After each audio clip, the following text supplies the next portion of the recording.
simpan emas di Arahnu ni mengarut.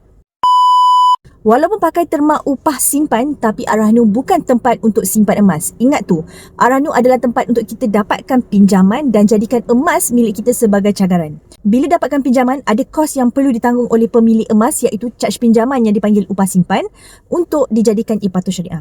Caj ni biasanya 1% daripada nilai emas kita. Sekarang ni ada Arahnu dah menggunakan terma perkongsian keuntungan. Caj 1% sebulan ni sangat tinggi. Kalau setahun, kos yang ditanggung adalah 12%.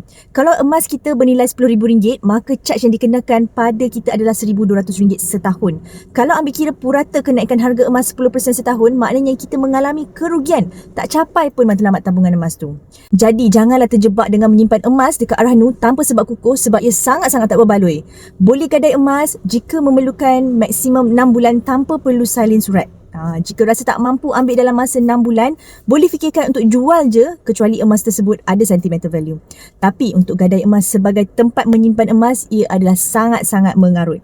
Simpan je emas kita dekat rumah, boleh sewa peti besi dekat bank berdekatan, ataupun yang dekat KL ni boleh sewa je peti besi public safe di Menara Public Gold Jalan Tun Razak. Kalau kat utara, boleh sewa public safe di Public Gold Cawangan Relau Pulau Pinang. Kalau nak tahu kos sewaan public safe ni, boleh cek dekat website dia. Kalau tak silap saya, untuk tempoh 5 tahun tu, setahun bayar RM250. Public safe ni adalah milik Public Gold sepenuhnya. Yang kita boleh sewa harga tadi tu yang paling kecil, saiz paling kecil. Walaupun kecil, dia boleh muat 50 gram, 100 gram, 250 gram, semua tak ada masalah. Kalau mengikut perkiraan kawan-kawan dealer lain yang dah pernah kongsi, boleh simpan up to 3 kilo dalam peti besi yang paling kecil tu tadi. Kalau kita ada emas sekitar 3 kilo dan dipajakkan, kalau kita compare antara harga yang nak dipajak di Arahnu kan tu, akan menjangkau hampir RM15,000. Berbanding kalau simpan dekat public safe ni yang sekitar baru RM250 setahun. Banyak sangat beza tu. So, buat pilihan yang bijak, jangan sewenang-wenangnya pergi pajak ataupun arahnukan emas yang ada.